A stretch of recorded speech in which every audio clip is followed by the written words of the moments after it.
This lesson on the Persian Empire is about King Cambyses II and trying to assess what sort of king he was, or at least what sort of king he was said to have been. First off, 5 questions on the death of Cyrus the Great. You know what to do. So, bad Cambyses, question mark, 530 to 522 BC. He's only king for 8 years, and the sources certainly don't paint a very flattering view of him. Various names here of people we'll talk about as we go through the lesson. A cistern is a place you store water. So, Cambyses invades Egypt in 525 BC. Why? Well, number of reasons. Number one, he's the son of Cyrus the Great. It's a lot to live up to.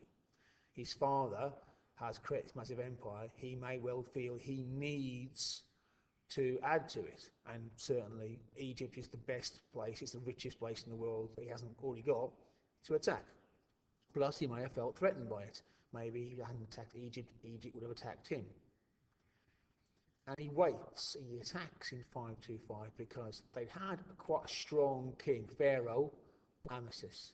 He died in 526. His son Psammetichus took over, and maybe he was a young man, weak.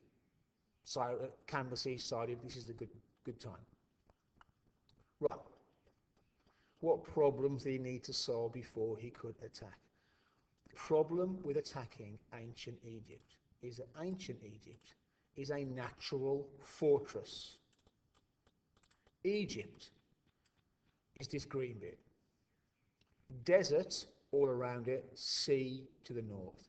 To attack Egypt, the Persians need to cross a desert. That's Egypt's strong point, really. It's easy to defend. So, he needs to sort that out. And what he does, he makes a deal with the local Arabs in the desert, and they prepare supply dumps for him, cisterns, a water supply. So when he crosses the desert with his army, there's places every few miles where he can feed and water his army. So excellent planning. Egypt also has a strong navy.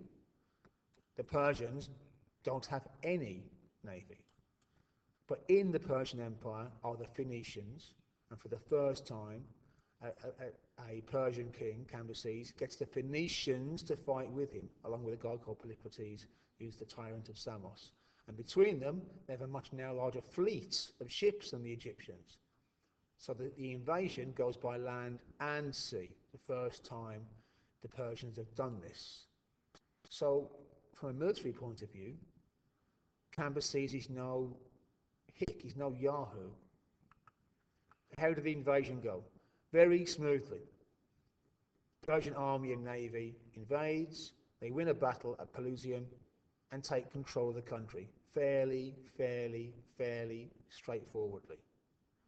There's the great apocryphal story that's probably not true, that Cambyses had done his research on the Egyptians, found they worship cats, so had brought thousands of cats with him, and he is throwing them at an Egyptian fortress because he knows that the Egyptians won't kill cats.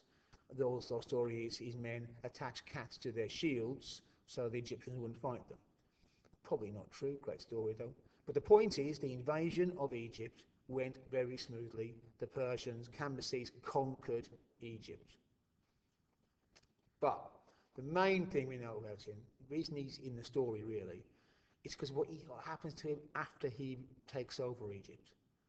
He's said to have been gone crazy. Yeah. He desecrates the body of the previous pharaoh Amasis. But one of it buried. He goes into the tombs of various Egyptian pharaohs and damages them. Yeah. Sacrilege. He marries his sister and gets her pregnant and then kills her by kicking her to death. Yeah. And the big story we get is that he leads an expedition to what we would today call Ethiopia. That goes very badly.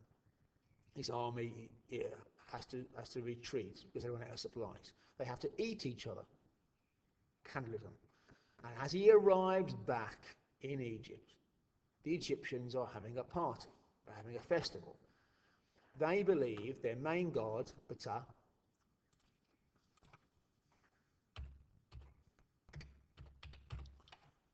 lives in the body of a bull, the Apis bull. When the bull dies, they pick a new bull, and that's the god.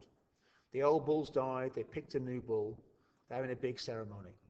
Cambyses comes back, sees having a good time, thinks they're celebrating his defeat, goes a bit crazy, stabs the Apis bull in the thigh, and it later on dies.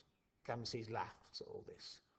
These are what we call acts of sacrilege, desecrating the tombs, hurting the Apis bull. Also, Cambyses has a brother, sometimes called Smerdis, sometimes called Bardia, and Cambyses is jealous of him. They get a bow from the king of Ethiopia, saying, no one can pull this bow, it's too powerful, it's too strong, it's too highly strung.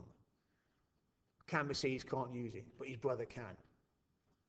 In a fit of jealousy, Bardia is sent, or Smerdis is sent home back to Persia. And then later on, Cambyses has a dream that Bardia is going to replace him. So he has him killed in secret. That's just got to be the story. That's the important bit. He has him killed, but no one knows he's being killed. So you've got this story. It's got this view here of Cambyses as a bad king. However, a few years ago, a couple hundred years ago, we learnt to read Egyptian hieroglyphics. We found the Rosetta Stone, it's in the British Museum, and from that we figured out what all these symbols mean. And in Egypt, we found this and this. That is a gravestone for the Apis bull.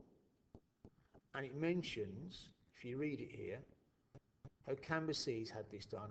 Cambyses did the ceremony for his death and acted the way a king should. Doesn't mention him stabbing him. His Majesty, Cambyses, performed the ceremonies. This is an Egyptian official, and he also talks about what a great bloke Cambyses is and how he behaves the way he should. Goes to the temple of knees, touches the ground with his forehead, as every king has done. So these inscriptions present a different view of Cambyses, possibly because these stories of Cambyses being a lunatic come from Egyptian priests. And Egyptian priests may have been upset with Cambyses because he made them pay tax when he conquered their country, and other previous pharaohs had not. So it might be a hatchet job.